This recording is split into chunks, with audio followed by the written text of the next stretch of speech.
My guest this morning is Peter Morici. This is the second time Professor Morici, who's a recognized expert on economic policy and also the former director of the Office of Economics at the U.S. International Trade Commission, has joined us on our show, The Income Generation. Welcome back, Peter. Good to see you again. Nice to be with you. So this seems like politics as usual this year. It seems like a normal election year. Does it seem the same way to you? Well, in terms of economics, there's not a lot that's really new. If you look at the Trump platform, it's basically the Romney platform. A tax cut, a middle-class tax cut, lower capital gains, get tough with China. I was so amused that he came out and criticized Trump for wanting to get tough with China when it was a principal plank of his platform. And then on immigration, goodness, wasn't Romney the man who wanted to put them all on pickup trucks and send them home? I don't expect the big wall any more than I do a fleet of F-150s to arrive. And then on the Democratic side, Bernie and Hillary are just competing to see who can give more of America away and who can micromanage a larger part of it.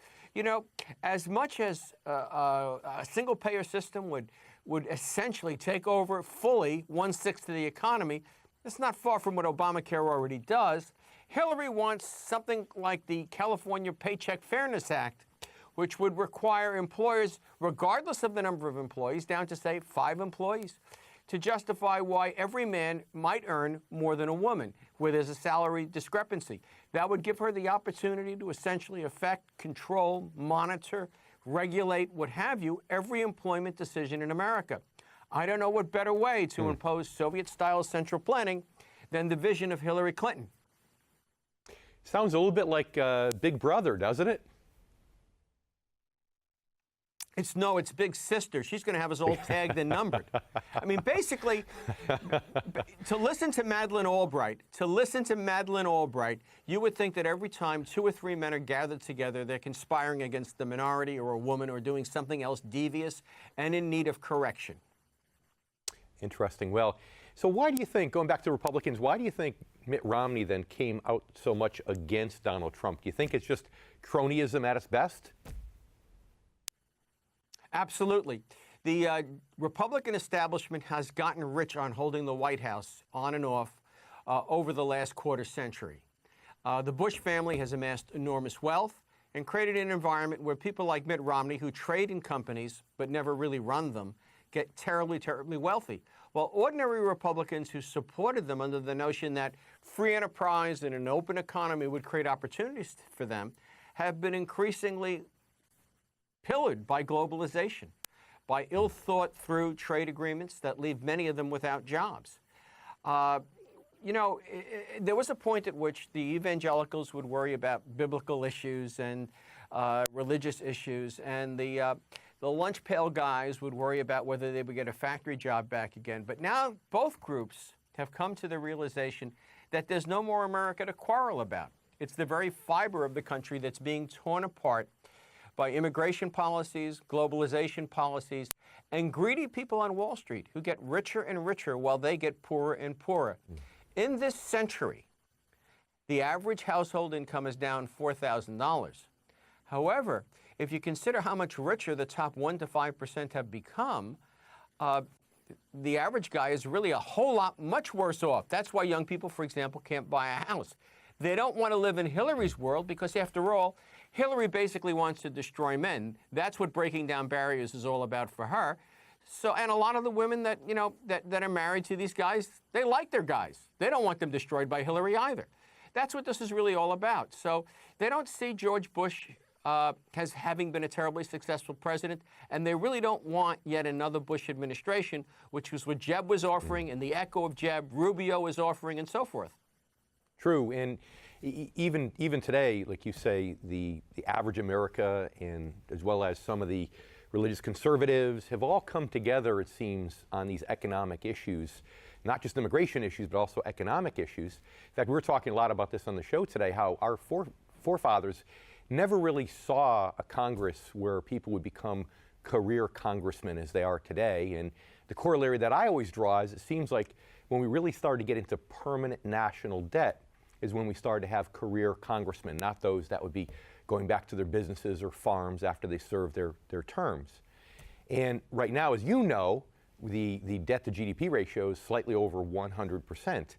Is there a number, a critical number in your mind when a country surpasses a certain debt to GDP ratio that it really becomes disconcerting to the average person?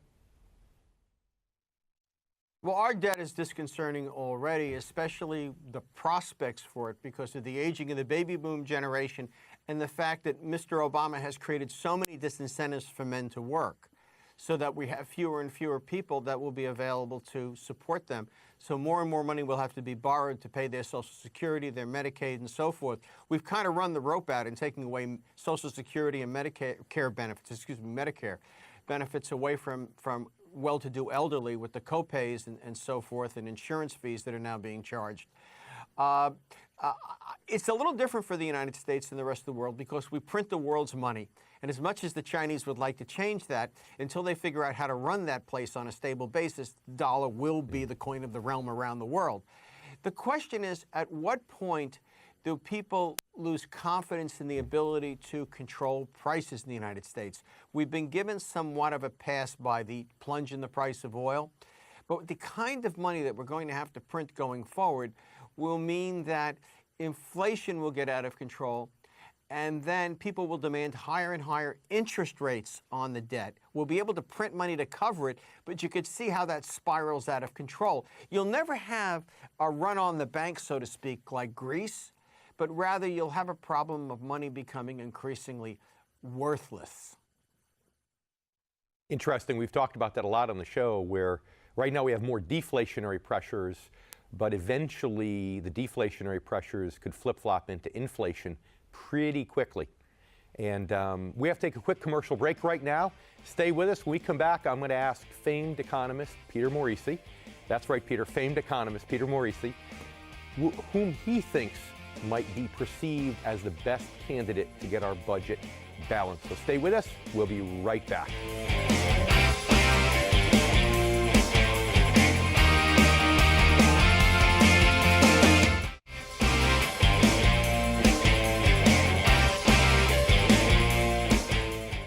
We're here with someone with whom I have a little bit of jealousy, and that is simply because through all my years I've never been able to learn how to master tying a bow tie. Famed economist Peter Morici. Peter, how hard is it? How old were you when you learned how to tie a bow tie? I've never been able to do it.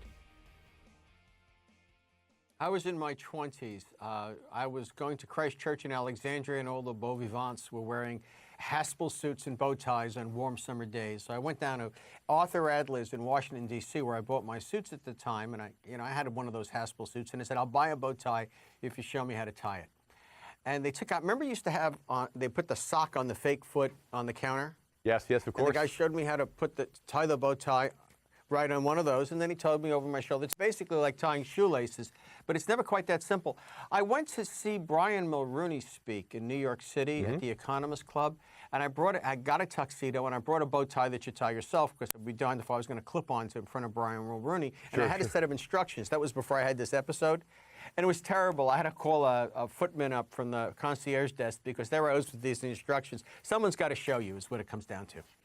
Well, I went to Catholic school, and even my normal ties were all clip-on, so that goes to show you what a geek I was. But getting back to politics, tell me, how much do you think the economy is going to weigh on people's minds and affect their voting decisions come November? Well, I think that's really what it's all about. We really do have terrible national security issues, but no one really wants to address them because no one wants to admit that the solution to ISIS is to send troops over there, so they're all kind of pussyfooting around it. So it really comes down to economic issues, and the people that are voting for Hillary honestly believe that if you tax the wealthy some more, you'll be able to improve the income distribution, reduce inequality. Even though, for example, the Brookings Institution, which is a left-leaning think tank in Washington, has shown that taxing the upper half quite a bit would actually make income distribution about the same or worse. What's more, the impact on growth would be terrible. And there's so much snake oil that she's peddling. Well, let's go through the examples. The first one is she says she's against the TPP, the trade agreement with Asian nations. Well, Bill Clinton was against NAFTA before the election and then for it afterwards. On higher education, we already have too many college students. And we already have too many people poorly educated by colleges. Some 40% of the college graduates cannot do white-collar work upon graduation. They lack the critical thinking skills. So, enhancing their numbers with free tuition is silly. And then there's this nonsense that women are somehow or other the focus of discrimination in the workplace.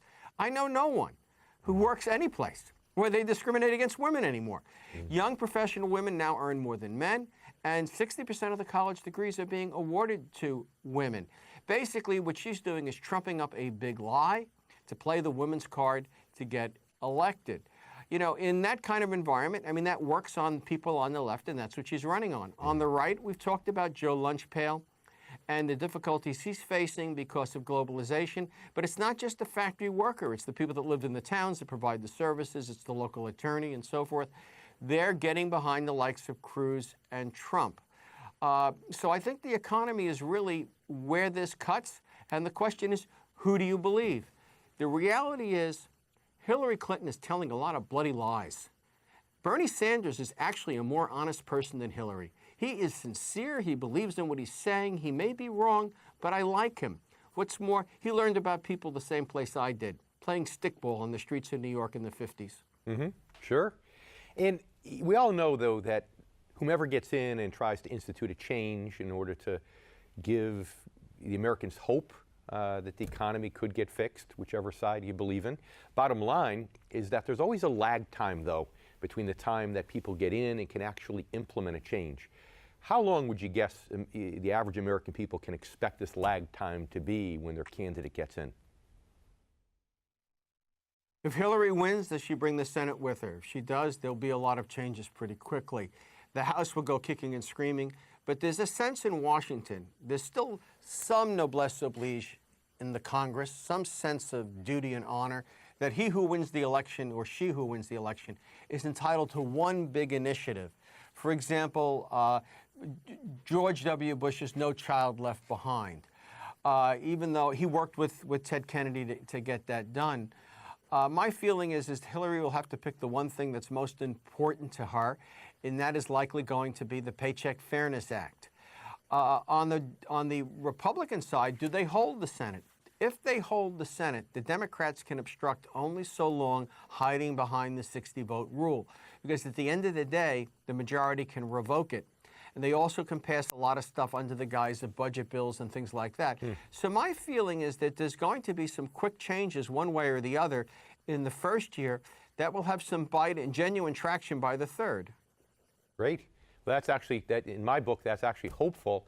So in the last 30 seconds that we have, tell our viewers whom you think might be the best candidate to change our country from a financial standpoint, get the debt under control, whereas who might be the worst candidate to do that?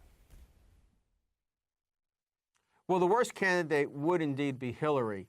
The best candidate even worse than Bernie Sanders. Because I think that Donald Trump... Yeah, I don't think a lot of what Bernie wants to do is going to pass, and I think that his national health care system might actually reduce the deficit. With regard to, I know that's hard for conservatives to accept, but Bush care was a disaster, Obamacare is a disaster, and we're going to something fundamentally different sooner or later. We already spend a ton of money on health insurance. It's just a matter of how we get that spent and the way we do it. So who's the best But then? in terms of the Republican side, the best would be Cruz, because on the Republican side, Trump might be sincere, but look at his businesses. Goodness gracious, doesn't he know how to go into debt and go bankrupt? He's liable to take America into Chapter 11, figuring that some sort of workout in global capital markets will solve our problems. So I'd have to say that Cruz is more likely to be the conservative steward that conservatives want. That doesn't say I endorse Cruz over Trump, but I think if you're just talking about one issue, debt, it's Cruz. Great. And that's the biggest thing that's on my mind right now that I'm concerned about. So, Peter, again, we need to leave it there, but thank you so much for being on the show once again. And I just held my hands up. I typically don't like to do that because I have small hands, but I guess I made a mistake. I wasn't thinking. Anyway, with that thought, thanks again for being with us. And for our viewers, stay with us. We'll be right back. We're going to have Morgan. And Morgan and I are going to talk more about politics and some of the issues that you need to know about. So stay with us. We'll be right back.